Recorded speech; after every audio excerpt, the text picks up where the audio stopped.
देखिए, आप सभी लोग रिवीजन करते रहिए, जो आप टॉपिक वाइज कह रहे हैं आप टॉपिक वाइज करते रहिए, सारी चीजें करिए, लेकिन रेगुलर रहिए क्लास में बस, और कोई दिक्कत की बात नहीं आई, जितना हम करा रहे हैं उतना भी आप कवर करिए। आइए पहले सवाल पर हम लोग चलते हैं। पहला सवाल देखिए बोर्ड पर है, और इस तरह का सवाल आपको जरूर कनेक्ट करने को मिल जाता है या कहीं ना कहीं आपको फेस करने को मिलेगा।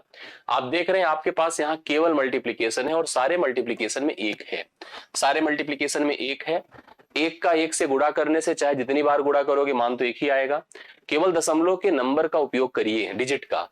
3 स्थान पर है, 2 स्थान पर है, 1 स्थान पे है। 3 2 5 1 6 स्थान पर दशमलव लगना है, और अगर 6 स्थान पर लगना है तो आपको 5 जीरो बढ़ाना पड़ेगा। 0.5 टाइम 01, 0.5 टाइम 01, तो यहां पर आपके सामने कहां है देखिए। जैसे हम लोगों को 3 2 5 1 6 स्थान पर दशमलव लगाना है, तो 6 स्थान पर दशमलव लगाना है। देखिए यहां पर अगर सोचा जाए तो ये तो बिल्कुल नहीं होगा, आप इसको देख पा रहे हैं, क्योंकि यहाँ पर कितना हो जाएगा, 3 2 5 स्थान पर है, जबकि हमको 6 स्थान पर लगाना है। नहीं, हाँ ठीक है, 6 स्थान पर हमको दशमलव लगाना है। यहाँ पर देखिए 3 2 5 स्थान पर है, लेकिन यहाँ पर तो एक दशमलव समथिंग करके दिया है। इसको देखिए 3 2 5 1 6 स्थान पर दशमलव है, तो यहाँ सी ऑप्शन इस सवाल का राइट सोल्यूशन हो जाएगा। आप सभी लोग इसको कंफर्म कर लीजिए, सी ऑप्शन इस क्वेश्चन का राइट सोल्यूशन होगा। केवल और केवल इसमें देखो मल्टीप्लीकेशन भी कंफ्यूज नहीं कर रहा है, दशमलव का स्थान केवल आपको कंफ्यूज करेगा, और उसको भी थोड़ा सीरियसली आप समझ लिए तो दिक्कत नहीं होने वाली है। नेक्स्ट क्वेश्चन पर आओ। देखिए इसी तरह का सवाल ये भी है, लेकिन ये बहुत बढ़िया क्वेश्चन अगर एक देखा जाए तो है, जो आपके पैटर्न के कॉन्फिडेंस को मुझे प्रेजेंट करके देगा। अगर आपको आ रहा है तो प्लीज कमेंट करके दो। जिसमें आप देख रहे हैं स्थिति क्या है, 54.327 है, आप देखिए ऊपर 357.2 है, इधर देखिए 0.0057 है। कह रहा वही है जो ऑप्शंस में दिया गया है। इसने ऑप्शंस में क्या किया है देखिए, जैसे अगर मान लीजिए मैं विकल्पों के आधार पे अगर चलूं, जैसे पहले विकल्प को नोटिस करो 54327, जैसे आप खुद सोच लो, अगर ऐसे लिखा हो 54.327, तो आपको पता है कि आप क्या करते हो, दशमलव हटाते कैसे हो, जब यहाँ 00, मतलब जैसे इसको दशमलव हटाया तो दशमलव हटाने के पीछे का क्या रिस्पॉन्स होता है, मतलब कैसे आप हटा लेते हो। दशमलव हटाने के लिए आपको इसमें क्या करना पड़ेगा, एक के बाद 3 जीरो से मल्टीप्लीकेशन करना होगा। जब आप मल्टीप्लीकेशन करेंगे तो अपने आप यह दशमलव हट जाएगा, और इसके बाद जैसे आप ऐसे सोचो 1.5 है, दशमलव एक स्थान 10 से गुणा कर दो तो अपने आप यह 15 होगा, एक जीरो बढ़ेगा 15 हो जाएगा। मतलब दशमलव जितने स्थान पर होते हैं उतने ही एक के बाद जीरो से मल्टीप्लाई करना होता है। जैसे आप देख रहे हैं यहाँ 3 स्थान पे दशमलव है, इसका दशमलव अगर मुझे हटाना है या दशमलव लगाना है और आगे बढ़ाना है, दोनों ही बातें यहाँ पर चीजें आपके सामने है। देखिए सबसे पहले आप नोटिस करो, अगर दशमलव हटा दूं, इसका दशमलव जैसे ही हटाएंगे तुरंत 1000 से गुणा होगा, समझ रहे हैं, 1000 से गुणा होगा। इसी प्रकार से अगर हम इसकी बात करें, जैसे यहां पर देखिए, तो अब जैसे अगर इसकी बात करो, यहां पर भी अगर हम लोग नोटिस करें जैसे हटाए, तो इसका मतलब यहां पर कितना हो जाएगा पता है, फिर 10 से गुणा हो जाएगा। ऐसे यहां पर देखिए तो आपके सामने चीजें हैं। अब इसमें देखिए ऑप्शन के अकॉर्डिंग चलिए, इसमें पूरी तरह से दशमलव गायब कर दिया है, इसमें भी दशमलव गायब कर दिया, मतलब इसका 3 स्थान खा गया, इसका 1 स्थान खा गया, समझ रहे हैं। और यहां पर ऑलरेडी इस नंबर में कितने स्थान पर था, 4 पर था, तो 4 तो है भी, और इसका 3 और इसका 1 और अब प्रेजेंट हो जाता तो यही उत्तर हो जाता। अगर 1 0 और यही सेट हो जाता तो ये आंसर हो जाता, समझ रहे हैं, क्योंकि इसका मतलब वो दशमलव का उपयोग ऊपर ही रख रहा है, ऊपर ही रख रहा है बाकी नंबर में। जैसे आप खुद सोचो, अगर लिखा है 1.5 2.72 ऐसे लिखा है, तो मैं इसको अगर 15 कर दूं ना, क्या हो जाएगा 0.272, मतलब ए वाला दशमलव यहां सेट हो गया, कोई फर्क की बात नहीं, तब भी सेट हो जाएगा। अब थोड़ा इसको देखिए, जैसे यहां पर क्या किया, लेकिन अगर एक सोचो कि अगर आपके सामने यह स्थिति है 15, मतलब 1.5 है, आप दशमलव इधर और शिफ्ट कर रहे हैं, तो इसका मतलब एक 10 से डिवाइड करिए, जितने स्थान शिफ्ट करेंगे उतना ही नीचे एक के बाद जीरो से डिवाइड करना होगा। जैसे अगर आप देख रहे हैं यहाँ 3 स्थान पर था, एक स्थान शिफ्ट हुआ है, तो इसका मतलब नीचे हमने 10 से भाग किया होगा, करेक्ट है, 10 से भाग हुआ होगा। इसी प्रकार से यह आपका 1 स्थान पर था, 2 स्थान और शिफ्ट हुआ तो 100 से भाग हुआ होगा, और ये आपके पास 0.7 था, तो यहां पर क्या कर दिया पता है, यहां पर 0.7 लगा दिया, इसका 2 जीरो गायब कर दिया, मतलब 2 स्थान गायब कर दिया। तो 2 स्थान गायब करने का मतलब 100 से गुणा हो गया। अब 100 से गुणा तो ये तो खत्म हो जाएगा, एक विकल्प यहां फंसा देगा इसको। अब इसको थोड़ा और लास्ट वाला चेक कर लीजिए, ये यहां पर तीन स्थान पर था, एक स्थान शिफ्ट हुआ मतलब 10 से भाग हुआ, यहां पर जैसे था उसको 2 स्थान इसने शिफ्ट किया तो 100 से भाग हुआ। अब इसका मतलब इधर देखो क्या हो रहा है, इधर आपका दशमलव इधर शिफ्ट हुआ, 1 स्थान 2 स्थान 3 स्थान, इसका मतलब 1000 से गुणा हुआ। 1000 से गुणा हुआ, ये 1000 से देखिए सारे जीरो खत्म हो जाएंगे। सी ऑप्शन को हम राइट सोल्यूशन के रूप में ले लेंगे। तो सी ऑप्शन इस सवाल का करेक्ट आंसर हो जाएगा, जो आप लोग देख सकते हैं। अगर आपको मैच कराना है तो आप कैलकुलेटर से मैच करा के देख लीजिएगा, ये मान जो आएगा वही ऊपर का मान है। इसलिए ऐसे समझना पड़ेगा, तब जाकर के क्लियरिटी आएगी। ठीक है, सबके कमेंट्स देख रहे हैं, पवन आप भी प्लीज लिख दे, जिसके जिसके जो कमेंट्स आ रहे हैं जरूर हमें देते चलिए, समझ में आएगा। ठीक है, आप जरूर बताते चलिएगा। एक गुणनफल है, देखिए लिखा है 456, क्लियर है। 49 करेक्ट है, 28 करेक्ट है, 28 के बाद स्टार लगा है, मतलब इसका अंतिम अंक कंफर्म नहीं है। 484 कह रहा जब इसका सोल्यूशन करेंगे तो इसके इकाई के स्थान पर 2 आएगा, यूनिट डिजिट पर 2 आएगा, तो इसने कहा स्टार के स्थान पर क्या अंक होगा। आप कमेंट करके बताइए, यूनिट डिजिट का सवाल आपके सामने आया था जी। अरिथमेटिक को लेकर के अगर आप स्पेशल कुछ कह रहे हो तो अरिथमेटिक को लेकर के 2-3 क्लास हम अलग से कर देते हैं, टॉपिक के हिसाब से 2-2 टॉपिक। हालांकि मैंने पीछे अरिथमेटिक पूरा कराया, आप लोगों को अलग अलग टॉपिक कराया, एवरेज कराया, परसेंटेज कराया, जितना भी हो सकता था कराया, स्क्वायर रूट कराया, जितना भी पॉसिबल था उसको करवाया। मैं अभी कर ही रहा हूं, रोज कर रहा हूं, आप परेशान मत होइए। आपके मतलब अभी अगर आज से भी नोटिस करो तो 10 दिन, ठीक है, आपके 10 दिन और 15 दिन टोटल बचे, तो 15 दिन अभी है मेरे पास, तो 15 दिन तक हमारे इफर्ट आपके साथ रहेंगे, आप टेंशन मत लो इस चीज को। सुनिए, 6 9 में 54 4 होता है, 4 चौके 16 6 होता है, मतलब यहां का स्टार अभी कंफर्म नहीं है। 6 का स्टार में गुणा करना है, ऐसा गुणा करना है कि 2 आए, मतलब हम बाकी सबके डिजिट अंत डिजिट मैच मल्टीप्लाई किए। जैसे 6 को 9 से किया, 9 छंगे 54, 4 4 चौके 16 6, 6 में क्या गुणा कर दूं कि अंत में 2 आ जाए। तो 6 में अगर हम 3 से गुणा करते तो 18, अंत में 8 आएगा। 6 चौके 24 4 आएगा, 6 पंचे 30 0 आएगा, 6 सते 42, अंत में 2 लाने के लिए स्टार की जगह पर 7 होना चाहिए, विकल्प के हिसाब से 7 होना चाहिए। कंफर्म है, आप नोट कर लीजिएगा। तीसरा क्वेश्चन, चौथा देखिए, बड़ा से बड़ा ऋण पूर्णांक क्या है। जैसे अगर आप पूर्णांक की बात करिए, ये 0 है, ये 1 है, 2 है, 3 है, सो ऑन प्लस इन्फिनाइट है। इधर चलिए -1 है, -2 है, सो ऑन माइनस इन्फिनाइट है। बड़ा से बड़ा ऋण पूर्णांक क्या है, मैं आपको बता दूं, ये पूर्णांक का कॉम्बिनेशन है। 0 यहां बीच में होता है, 0 के नजदीक जो सबसे पहला, इधर चलिए तो धनात्मक पूर्णांक है, और इधर चलिए तो ऋणात्मक पूर्णांक है। अगर मैं पूर्णांकों की बात करूं और कह दूं सबसे छोटा धनात्मक, सबसे छोटा धनात्मक, तो आप कहोगे सर 1 होगा।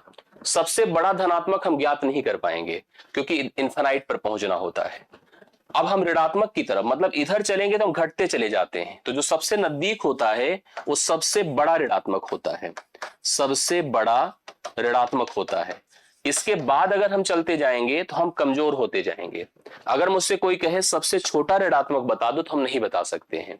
कह रहा सबसे बड़ा ऋण पूर्णांक है -1, कौन है बताइए, -1, तो -1 इसका राइट सोल्यूशन होगा। सबसे बड़ा ऋण पूर्णांक -1 होता है, उसके बाद सब छोटे होते चले जाते हैं, तो हम सी ऑप्शन को राइट सोल्यूशन लगाएंगे। करेक्ट है, यस। आगे बढ़िए, इस सवाल को देखिएगा, एक पैटर्न पर आधारित सवाल है, जिसमें क्या दिया है बताइए। दिया है रूट के अंदर 4096 है, बराबर इसका घन वर्गमूल 64 है, और अगर ना भी हो तो भी मानना पड़ेगा, जैसा होगा उसी हिसाब से मानना पड़ेगा। तो आगे इसने हमसे कहा है, मतलब ये दिया है आपको, गिवन है। अब आप आगे देखो क्या है, रूट के अंदर 40.96 है, प्लस रूट के अंदर 0.4096 है, प्लस रूट के अंदर 0.0004096 है, 4096 है, प्लस 0.0004096 है। करेक्ट है, इसका मान दिखाना है। आप समझो कि जो 4096 का वर्गमूल अगर 64 है तो बाकी सारे नंबर में भी 4096 है, बस दशमलव का उपयोग होता चला गया, मतलब वर्गमूल तो सब में 64 ही आएगा, इसमें भी, इसमें भी, इसमें भी और इसमें भी, सब में 64 आएगा। बट प्रॉब्लम होगी केवल दशमलव लगाने की। दशमलव के स्थानों को हम कैसे करते हैं पता है, पहली चीज, नंबर में जो दशमलव लगा हुआ है जिसका वर्गमूल कर रहे हैं उनके इवन प्लेसेस पर होना चाहिए, सम स्थानों पर। जैसे यहाँ 2 स्थान पर है तो 1 स्थान पर दशमलव लग जाएगा, 4 स्थान पर है 2 स्थान पर दशमलव लग जाएगा, 6 स्थान पर है तो 3 स्थान पर दशमलव लग जाएगा, और 8 स्थान पर है तो 4 स्थान पर दशमलव लग जाएगा। अब इसी को आपको जोड़ देना है। जोड़ने के लिए एकदम ध्यान से जोड़िएगा, दशमलव को दशमलव के नीचे रखना है। 6.4, 0.64, 0.064, 0.0064, ऐड करिए, 4 हुआ, 6 4 10, 6 4 10 1 11, 6 4 10 1 11, 6 1 7, 7.11 है जो कि आपको सी ऑप्शन में दिख रहा है। राइट सोल्यूशन आप लोग सी ऑप्शन लगा सकते हैं। ठीक है, तो सी ऑप्शन इस क्वेश्चन का करेक्ट आंसर है, जो आप लोग देखिए, कंफर्म करिए, और आशा करता हूं समझ में सबको आया होगा। ठीक है, चलो नेक्स्ट क्वेश्चन पर आओ। एक बहुत बढ़िया देखिए टेबल टाइप का दिया हुआ है, इसको सीखेंगे तो काफी क्लियरिटी आएगी। 6 से 10 नीचे दी गई तालिका एक कॉलेज के विभिन्न अनुशासनों में विद्यार्थियों के प्रतिशत और लड़कों तथा लड़कियों के अनुपात को दर्शाया गया है। करेक्ट है। कुल विद्यार्थी अगर 2600 है, बहुत बढ़िया क्वेश्चन देखिए सेट हो रहा है, इससे कॉन्सेप्ट क्लियर हो जाएगा आपका। एक विद्यालय में कुल 2600 विद्यार्थी हैं जो कंप्यूटर के अलग अलग डिपार्टमेंट से, कंप्यूटर का जो विभाग है उसके अलग अलग डिपार्टमेंट से हैं, जैसे सीई से हैं, सीएस से हैं, आईटी से हैं, मतलब इंजीनियरिंग के डिपार्टमेंट, आप कंप्यूटर मत कहो, एमई से हैं और ईसी से हैं। जो ये शायद कंप्यूटर इंजीनियरिंग होता है, कंप्यूटर साइंस होता है, इंफॉर्मेशन टेक्नोलॉजी होती है, मैकेनिकल इंजीनियरिंग होता है, इलेक्ट्रॉनिक एंड कम्युनिकेशन होता है। अब होता क्या है कि इसमें विद्यार्थियों का जो परसेंटेज है, जैसे आप सीएस ले लो, चलो सीएस ले लेते हैं, या हम सीई ले लें, सीई ले लेते हैं, तो सीई में 20% टोटल विद्यार्थी हैं। तो अगर हमसे कोई पूछे सीई में कितने विद्यार्थी हैं, तो मैं कहूंगा सर इसमें 20/100 कर दो, ठीक है, गुणे आप 2600 कर दो। कर दिया हम लोगों ने, 2 जीरो खत्म, 26 दूना 52, 520 हो गया। करेक्ट है, 520 हो गया। इसमें हमको लड़के तथा लड़की, देखिए लिखा होगा लड़कों तथा लड़कियों का अनुपात दे रखा है। जैसे मुझसे कोई पूछे कि कितने लड़के कार्यरत हैं और कितने लड़कियां हैं, बिल्कुल नेहा जी क्या कह रही हैं, हाँ ओके, आज का जो अच्छा मैं देख लेता हूं भैया, मैं देखा नहीं है अभी उस चीज को। ठीक है, आप परेशान मत हो, मैं देख लेता हूं, आप लोग कमेंट जो है करते हो मुझे दिखता है। ठीक है, मैं देख लेता हूं, अगर उसमें कोई प्रॉब्लम होगी तो मैं दिखा समझा दूंगा फिर से। 3 और 2 मुझे अभी क्लिक नहीं कर पाएगा तुरंत। यहां पर लड़के तथा लड़कियों का अनुपात 3:2 है। करेक्ट है, तो लड़के अगर 3 हैं तो लड़कियां 2 हैं, लड़के 3 हैं तो लड़कियां 2 हैं। ये लड़के और लड़कियों की संख्या अगर निकालना है तो अनुपाती पदों को जोड़ दें, 5 हो गया। 5 बराबर आप 520 कर दें, 1 बराबर 5 1 के 5 5 चौके 20 कर दें। लड़कों की संख्या अगर हम निकालना चाहते हैं तो 3 कर दें, 3 बराबर 3 चौके 12, 0 1 3 1 के 312 लड़के हो गए। लड़कियों की संख्या अगर निकालनी है तो 2 कर दो, 2 मतलब 208 कर दो। इस प्रकार से लड़के और लड़कियों की संख्या हम निर्धारित कर सकते हैं किसी भी डिपार्टमेंट में।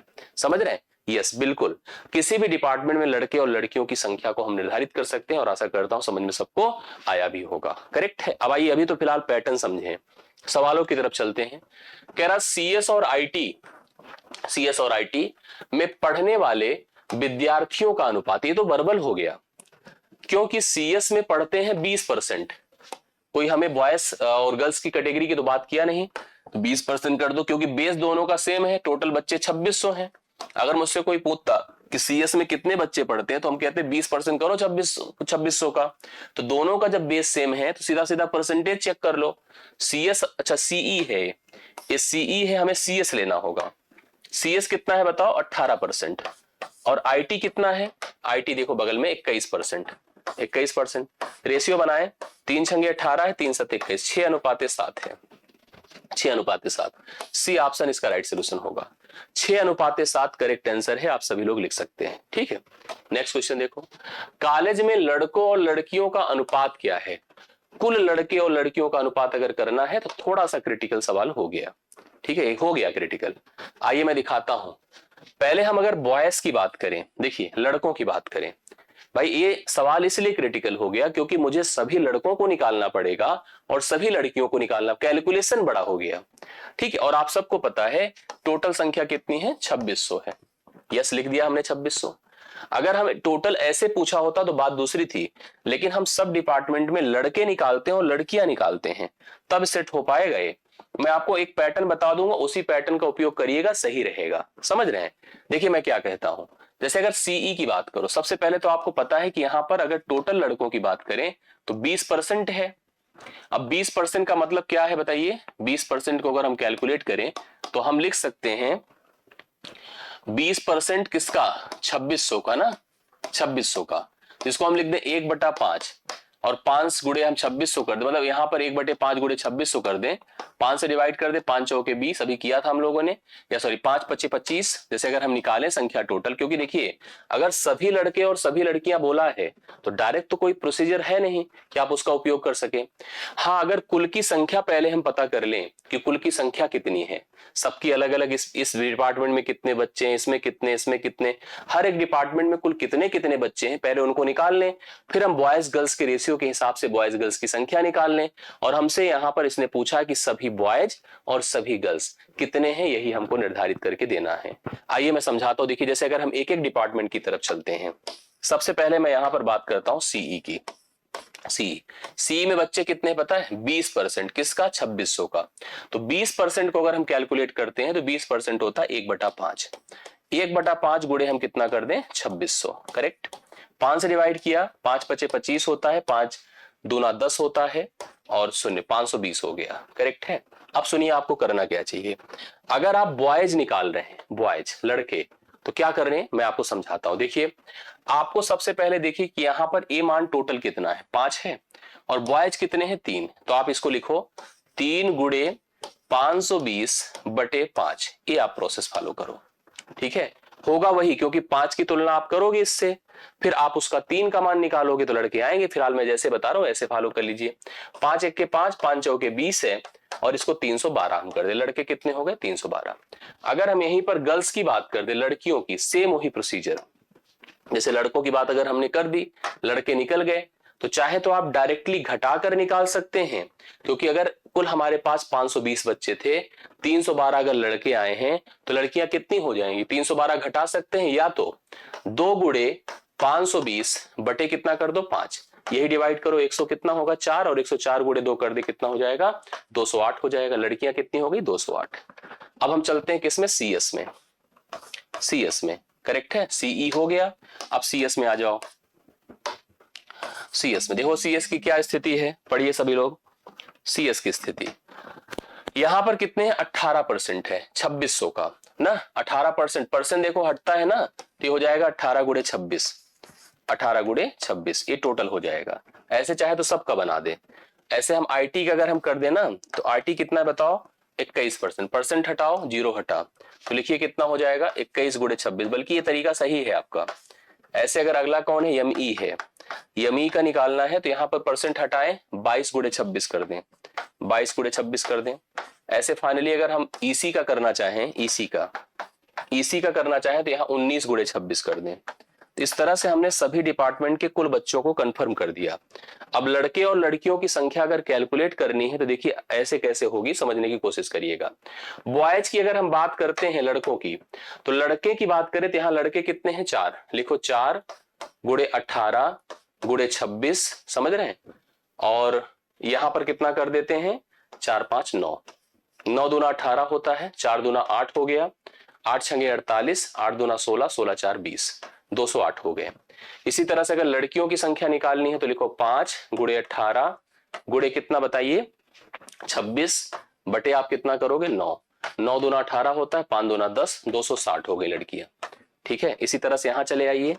देखिए यहां कैसे निकलेगा, तरीका जो बता रहा हूं उसी को फॉलो करिए। यहां लड़के कितने हैं? 3। लिखो 3 गुणे 21 गुणे 26 बटे टोटल देखिए क्या हो जाएगा? 3 4 7, 7 त्रिक 21 होता है, 3 दूना 3 तिया 9 होता है ना। 9 छंगे 54, 9 दूना 18, 5 23, 234 हो गया। लड़कियों की बात करिए तो लड़कियां कितनी अनुपातिक? 4 हैं। 4 गुणे 21 गुणे 26 बटे बताओ कितना होगा? 7। तो 7 त्रिक 21 होता है, 3 चौके 12। ठीक है, 3 चौके 12 है, और 12 छंगे 72 की 2 हासिल 7, 12 दूना 24, 24 7 31, 312 हो गया। इधर यमी की बात करो तो यमी यहां पहुंच चुके हैं। लिखूंगा 6, पहले लड़के करते हैं। संख्या कितनी है? 22 गुणे 26 बटे बताओ कितना होगा? 6 5 11, 11 दूना 22 होता है, 6 दूना 12, 12 छंगे 72, 12 दूना 24, 24 7 29, 24 7 31, समझ रहे हैं? 24 7 31 ऐसे कर दिया। लड़कियों की संख्या अगर निकालनी है तो लड़कियां कितनी है? 5। ठीक है, 5 गुणे 22 गुणे 26 बटे आप कितना कर दो? 11। 11 दूना 22 होता है, 5 दूना 10, 260। सही है, मतलब लांग है जी। हाँ हाँ हाँ हाँ, चलिए नेक्स्ट देखिएगा, यहां की बात करिए। यहां देखिए कितनी स्थिति है, 9 है। लिखिए 9 गुणे 19 गुणे 26 बटे आप कर दो 10 9 19। 19 से कटेगा 9 छंगे 54 है, 9 दूना 18, 5 23 है, 234 हो गया। इधर चले आइए, देखिए कितना है। लिखिए 10 गुणे 19 गुणे 26 है बटे आप 19 करिए, 19 19 से कटेगा 260 हो जाएगा। अब यहां से टोटल लड़के आ रहे हैं, ठीक है, और यहां से टोटल लड़कियां आ रही हैं। लड़के तथा लड़कियों का अनुपात पता करना है, समझ रहे हैं, लड़के तथा लड़कियों का अनुपात पता करना है। क्योंकि सवाल देखो देखने में कितना छोटा है लेकिन प्रोसेस कितना लॉन्ग है, क्योंकि उसने सब कुछ पूछा है, समझ रहे हैं। यस, अब आप समझने की कोशिश करिएगा। देखिए जैसे इसको कैसे हम हल कर पाएंगे पूरा का पूरा। लड़के कितने हैं, अलग अलग डिपार्टमेंट टोटल 5 थे, जोड़िए सबको। 3 2 5, 5 2 7, 7 3 10, 10 2 12, 12 कर दीजिए, 1200 हो गया। अगर लड़कों की बात हम लोग कर रहे हैं, यहाँ पर 10 है, 10 30 10 30 40, 40 50, 50 30 80 है, 80 कर दिया। प्लस 8 तो 10, 10 4 14, 14 2 16, 16 4 20 कर दिया। तो ये मतलब 1300 हो गया। लड़के हो गए कुल 1300, करेक्ट है, लड़के हो गए। लड़कियों की बात कर लो, 2 2 4, 4 3 7, 7 2 9, 9 2 11, 1100 कर दिया हम लोगों ने। प्लस 60 10 70, 70 60 130, 60 190 कर दिया, ये भी सही है। प्लस यहां पर इसके बाद देखो कितना है, 8 2 10, 10 है हमारे पास, तो कुल मिला के 200, ये भी 1300 हो गया। 1300 लड़के हैं, 1300 लड़कियां। सोचिए इतना तामझाम किया और बराबर बराबर की संख्या आ रही है, अर्थात 1:1 हो रहा है। इतना सोचिए एफर्ट किया इस पर और इतना तामझाम कर डाला और अंतिम में जाकर के आपको दिख रहा है केवल 1:1। समझ रहे हैं आप। दरअसल इसमें समस्या क्या थी कि सबके बेस, सबका परसेंटेज अलग अलग था और हमको पहुंचना था लड़के और लड़कियों को निकालना था। सभी विद्यालयों में लड़के लड़कियों की संख्या निकाल करके तब हम लोगों ने रेशियो बनाया, 1:1 आया। आशा करता हूं समझ में आया होगा आप लोग को। ठीक, चलो नेक्स्ट पे आओ। सवाल देखो आगे क्या कहता है। विभिन्न अनुशासनों में अध्ययन कर रही लड़कियों की संख्या संबंधी आंकड़े वृत्त आरेख पाई चार्ट के रूप में दर्शाए गए। इसने कहा कि जितने अलग अलग डिपार्टमेंट हैं, जितने अलग अलग डिपार्टमेंट हैं, इसमें अगर लड़कियों की बात करो गर्ल्स की, तो सब डिपार्टमेंट्स में लड़कियां पढ़ रही हैं, बिल्कुल पढ़ रही हैं। तो इसने कहा जो ईएमई अनुशासन में लड़कियों की संख्या है, उसके त्रिज्यखंड सेक्टर का केंद्रीय कोण क्या होगा। जैसे मेरी बात को समझिएगा, जब हम किसी चीज को परसेंटेज में कन्वर्ट करते हैं, जैसे मान लो मेरे पास 1000 रुपए है, मैंने इस 1000 में 200 रुपए आपको दे दिया। मैंने पूछा कि भैया मैंने अपने कितना परसेंट दे दिया, तो आप क्या करते हो, 100 से गुणा करते हो, बटे 360 बटे 1000 करते हो, यही होता है। मतलब परसेंट में करने के लिए 100 से गुणा किया, बटा पूरी वैल्यू हो गई जिसका परसेंटेज बनाया। अब इससे हम परसेंटेज कंफर्म कर सकते हैं कितना परसेंट बना, 20% आया। अब इसी चीज को अगर मुझे सेक्टर एंगल में कन्वर्ट करना हो, केंद्रीय कोण में कन्वर्ट करना हो, तो गुणे हम 360 बटे टोटल कर देते हैं। जैसे अगर सभी अनुशासन की बात करें और लड़कियों की कुल संख्या की बात करें, इन सभी जगहों पर अभी अभी पीछे हम लोगों ने किया था, लड़कियों की संख्या 1300 आई थी। बोलिए आई थी कि नहीं आई थी, ये आई थी 1300। जो हमने पीछे किया उसका हमें देखिए फायदा मिलेगा। और यहां पर हमसे इसने कहा था हमें ईएमई जो लड़कियां हैं जो मैकेनिकल इंजीनियरिंग में पढ़ती हैं, इन लड़कियों की संख्या बताओ कितनी है। ईएमई में पढ़ने वाली लड़कियां कुल 260 हैं। कितनी हैं, 260 हैं। अगर ईएमई इंजीनियरिंग में मतलब मैकेनिकल इंजीनियरिंग में लड़कियां 260 पढ़ती हैं, तो यह 260 इस 1300 का कितना डिग्री है, यह 260 इस 1300 का कितना डिग्री है। तो इस 260 को क्या करना होगा, हमें 360 से मल्टीप्लाई करना होगा, क्योंकि डिग्री में कन्वर्ट करने जा रहे हो, बटे 1300 करना होगा। ये 2 जीरो देखिए खत्म, 13 दूना 26 होता है, 36 दूना 72 होता है। 72 डिग्री इसका राइट सोल्यूशन होगा। तो सी ऑप्शन में आपको दिख रहा होगा, इस सवाल के लिए करेक्ट आंसर हो जाएगा। समझ रहे बातों को। तो ऐसे आप लोग क्लियर करते चलिए, समझते चलिए और अगले सवाल पर आइए। लड़कों और लड़कियों के प्रतिशत में किस अनुपात में न्यूनतम अंतर है। लड़कों और लड़कियों के प्रतिशत में, देखो ये हम लोगों को थोड़ा समझना पड़ेगा, समझ रहे हैं। लड़कों और लड़कियों के प्रतिशत में किस अनुपात में, किस अनुशासन में न्यूनतम प्रतिशत, न्यूनतम अंतर था, जो उनके परसेंटेज का अंतर है वो किस जगह पर मिनिमम था। ईसी है, सीएस है, आईटी है, एमई है। ईसी है, सीएस है, आईटी है और एमई है, मतलब सीई को नहीं शामिल किया, सी को शामिल नहीं किया। टोटल संख्या सबको पता है 2600 ही है, मतलब सभी अनुशासन में कुल बच्चे 2600 हैं, ये तो पता ही है आप लोगों को। लड़कों और लड़कियों के प्रतिशत में किस अनुशासन में न्यूनतम अंतर है, किस अनुशासन में न्यूनतम अंतर है, इसको हमें बताना है प्रतिशत में। प्रतिशत कैसे डिसाइड होगा, आप ऐसे समझो, जैसे हमें कह दें कि यहां पर जैसे देखिए, अगर टोटल ये कह रहा है कि इसमें कुल 9 बच्चे हैं, भाई हम परसेंटेज कैसे डिसाइड करते हैं, अगर ये टोटल 9 है तो 9 में हम कितना है 4 हैं और आप कितना हो 5 हो, तो अगर सोचो तो यहां पर कितना हो जाएगा 4/9 है और ये 5/9 है, सही है, 4/9 5/9। तो इनके बीच का जो डिफरेंस होगा, मतलब अगर हम संख्या की बात करो, भाई देखो एक चीज तो और भी समझ में आना चाहिए, जैसे बेस भी मायने रखता है, जैसे बेस भी मायने रखता है कि बेस क्या है, जैसे इसने क्या बोला है, लड़कों और लड़कियों के प्रतिशत में किस अनुशासन में न्यूनतम अंतर था, तो जो उनका परसेंटेज है, मतलब टोटल संख्या के आधार पर अगर हम चलते हैं तो टोटल संख्या पे जो उनका परसेंटेज है, जो उनके बीच परसेंटेज का जो डिफरेंस आएगा, क्योंकि इसने तो यही लिखा है ना, लड़कों और लड़कियों के प्रतिशत में किस अनुशासन में न्यूनतम अंतर है, जो मिनिमम डिफरेंस है वो हमको बताना है। अब ऐसे में देखिए कंफ्यूजन कहाँ का है, सबसे पहले तो हम इसको देख ही सकते हैं कि भाई अगर हम ये अंतर देखें तो यहाँ पर दोनों के बीच अंतर 1 का है और टोटल संख्या कितनी है 9 है, तो यही तो 1/9 का अंतर आएगा, 1/9 का अंतर आएगा। और 1/9 के अंतर को और अगर डिफाइन करना चाहें तो आप चले जाओ 18% कर दो, भाई 18% भी तो था एक संख्या, उससे बहुत फर्क नहीं पड़ेगा, बहुत ज्यादा नहीं। इसमें देखिए कितने का अंतर है 1 का, और टोटल संख्या कितनी है 7 है। ऐसे इधर की बात करो 1 का और टोटल संख्या कितनी है बताएं, 6 5 11 है, यहां भी अंतर 1 का है और टोटल संख्या 10 9 19 है। तो आपको चलो इतना तो समझ में आ रही बातें, इतना तो समझ में आ रही है। मुझे जैसे भिन्न के रूप में अगर दिखा तो यहाँ 1/9 है, 1/7 है, 1/11 है, 1/19 है। तो आपको जैसे भिन्न के रूप में अगर इतना दिख रहा है तो इनमें सबसे अगर मिनिमम की बात करो तो मिनिमम कौन है, आप खुद ही कंफर्म करिए। मिनिमम वो होता है जिसमें जैसे अगर मान लो सबके अंश समान है, अंश समान है, तो जिसका हर जो है, भाई हर भी तो चेक करिए, जिसका हर सबसे बड़ा होगा वह सबसे छोटा होगा और जिसका हर सबसे छोटा होगा वह सबसे बड़ा होगा।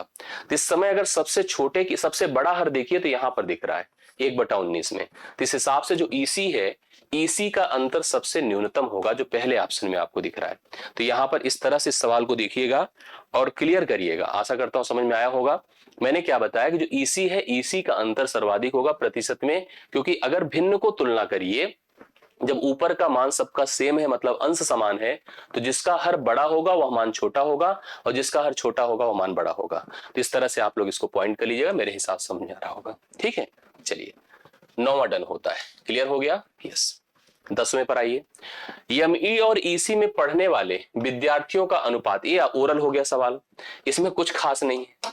जैसे इसने हमसे कहा एमई और ईसी में पढ़ने वाले विद्यार्थियों का अनुपात बता दो कितना होगा। एमई में कितने बच्चे पढ़ रहे हैं 22% और ईसी में कितना पढ़ रहे हैं 19%, तो 22% और 19%। तो यहां पर इतना तामझाम क्यों है मुझे नहीं समझ में आ रहा है, मैं आपको बताऊं इसका कारण क्या है। समझ, क्योंकि दोनों का बेस तो सेम ही है ना, 2600 टोटल संख्या थी, 2600 का 22% और 2600 का 19%, 2600 तो कट ही जाना चाहिए था, समझ रहे, यस बिल्कुल, हाँ एकदम अंतर क्यों नहीं हो सकता है। अब आप सुनिए, यहां पर 22% और 19% है। अब ऑप्शंस की बात अगर करो तो ऑप्शन तो ऐसा है ना कि जैसे हमको यही चेक करना पड़ेगा कि भाई 22 और 19 किससे संबंधित हो सकता है, 22 19 किससे संबंधित हो सकता है, किसमें ऐसा गुणा करूं कि ईमान हमको प्राप्त हो जाए, ये हमको समझना पड़ेगा, समझ रहे। तो हमने देखा कि यहां पर भाई हम किससे गुणा कर दे, आप खुद सोच करके बताइए। जैसे हम लोग देख पा रहे हैं कि यह संख्या अगर 22 है तो 22 किसको काट देगी, जैसे अगर इसकी बात करो तो 22 1 के 22, 22 तिया 66 बिल्कुल काट देगी 13 पर। अगर हम 13 से गुणा कर दें, इसको 13 से कर दें तो यह हो जाएगा 13 दूना 26, 13 दूना 26 और 26 2 कितना होगा, 26 2 28, बिल्कुल सही। अगर इसको भी हम 13 से गुणा कर दें, 13 9 117 के साथ हासिल 11, 13 1 के 13, 13 11 कितना होता है 24। इस हिसाब से राइट सोल्यूशन आपका पहला ऑप्शन होगा। मतलब केवल कंफ्यूज किया है इसमें आंकड़ों को इधर उधर करके, लेकिन अगर थोड़ा सा सिंसियरिटी दिखा लोगे तो ऐसे सवाल आपके परीक्षा में बन जाते हैं, तो इन पर अपना फोकस रखिए। 286 अनुपाते 247 करेक्ट आंसर होगा, 10वां सवाल डन होता है, ठीक।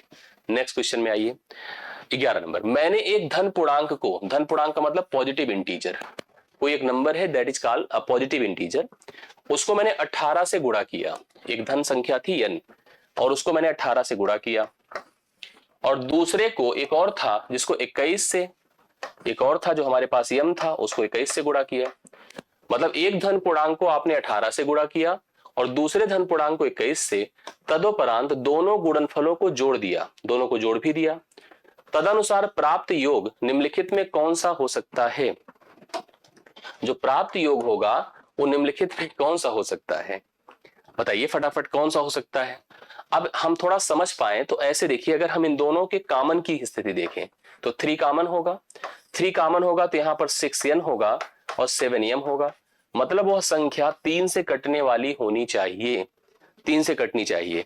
3 से तब कोई संख्या कटती है, जैसे आप समझ गए ना, 3 उसमें एक फैक्टर की तरह है। उस संख्याओं के प्रोडक्ट को अगर हमने मेंशन किया तो वैल्यू जो बनकर आई जोड़, वह 3 से कटने वाली संख्या होगी। और कोई संख्या 3 से तभी कटती है जब उसके सभी अंकों का योग, सभी अंकों का योग 3 से विभाज्य हो, 3 से विभाज्य हो। सभी अंकों का योग 3 से विभाज्य, तभी वह संख्या 3 से कटती है। सभी अंकों का योग 3 से विभाज्य में मतलब जैसे अगर 7 2 9 अंकों को जोड़ा तो 9 3 से कटता है, 8 2 10 नहीं कटता है, 6 2 8 नहीं कटता, 2 2 4 नहीं कटता। तो इसका पहला विकल्प ही राइट सोल्यूशन होगा।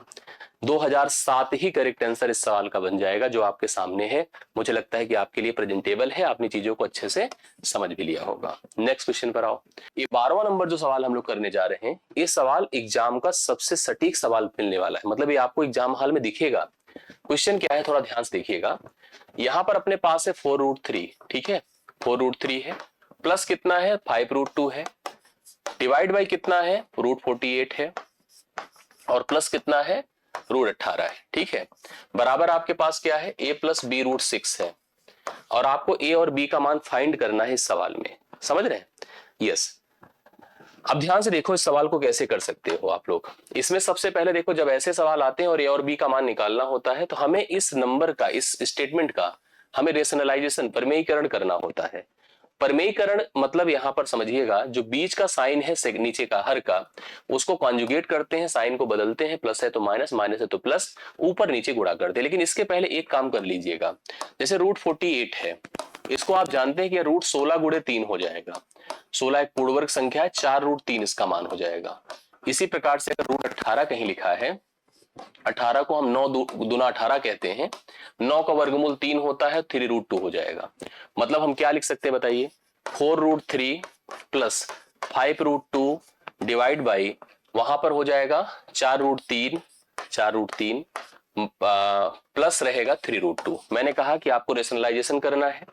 रेशनलाइजेशन अर्थात परमेयीकरण करने के लिए आपको क्या करना पड़ेगा, इसको, ये जो नीचे का टर्म है इसकी साइन बदल दीजिए, बीच की साइन, और ऊपर नीचे गुणा कर दीजिए। 4√3 है, माइनस 3√2 होगा, नीचे गए 4√3 है और माइनस 3√2 होगा, करेक्ट है। नीचे अगर आप देख रहे हैं तो आपको a प्लस बी दिख रहा है और a माइनस बी दिख रहा है, जो कि होता है a² माइनस b², सबको आइडिया है। पहले आप ऊपर का काम कर लो, इस टर्म को उठाओ, इसके साथ पहले गुणा करो, तो 4 चौके 16 और √3 16 3 48, फिर इसी को इससे गुणा करें, साइन माइनस की लगेगी, 4 3 12 और √6 हो जाएगा। अब इसको पकड़ लीजिए, इसको इसके साथ करिए, 4 5 20, √6 कर दीजिए, इसको इसके साथ करिए, माइनस 5 3 15 और √2 इंटू √2 2, 15 दूना 30। नीचे चलिए, a plus B a minus B मतलब a² माइनस b² होता है, अर्थात 4√3 का वर्ग करिए, 4 चौके 16 3 48 हो जाएगा, माइनस 3√2 का होल स्क्वायर करिए, 3 3 9 दूना 18 हो जाएगा, करेक्ट है। इधर देखिए, 48 से 30 घटेगा तो कितना आएगा 18, 20 से 12 घटेगा 8√6 बटे 30 हो गया, सही है। ऐसे रहने दीजिए, और सामने देखो हम इसी को लेके आते हैं, लिखेंगे 18 प्लस 8√6 बटा आपके सामने है 30 बराबर रहेगा कितना, a प्लस बी √6 रहेगा, यस। कंपेयर करना है तो कंपेयर करने के लिए एक स्टेप और बढ़ाई, लिखिए 18 बटे 30 प्लस 8√6 बटा 30 बराबर a प्लस बी √6 है, करेक्ट है। a की तुलना आप इससे कर दे तो a का मान तो कंफर्म हो गया, 18 बटे 30 है, 6 3 18 है, 6 5 30 है, 3 बटे 5 है, किसी में एक ही में है तो यही हो जाएगा, लेकिन इसको भी कंपेयर कर लें। 8√6 है बटे 30 है बराबर b √6 है। तो √6 से गया तो b का मान 2 चौके 8 है, 2 15 बार, तो 4/15 आ गया b का मान। इस सवाल का राइट सोल्यूशन आपका डी ऑप्शन होगा करेक्ट। आप लोग इसको नोट कर सकते हैं। आई होप सबको समझ में आया होगा। सभी लोग पॉइंट कर लीजिएगा इन सवालों की वर्किंग को, इनके बिहेवियर को, इन कन्वर्सेशन को। मैं 2 सवाल 3 सवाल, क्योंकि 15 का टारगेट था बट आज पूरा नहीं हो पाएगा 15, लेकिन 3 सवाल मैं होमवर्क में दे रहा हूं। प्लीज आप लोग कमेंट करके हमें इसका उत्तर दे देना। 13वां आपको बताना है, होमवर्क में है, कमेंट करके दीजिएगा, मैं कल इसको करवा दूंगा। ठीक है, होमवर्क है, कमेंट कर दीजिएगा, अच्छा रहेगा। 14वां भी आपको बताना है, ये भी होमवर्क है, प्लीज कमेंट कर देना। 15वां भी बताना है, होमवर्क है, प्लीज कमेंट कर दीजिएगा। ये 3 सवाल मैं कल करा के तब आगे बढ़ूंगा। ठीक है, इतना डन करिए, कल मुलाकात होती है। अभी के लिए इतना ही। थैंक यू सो मच, सभी को धन्यवाद।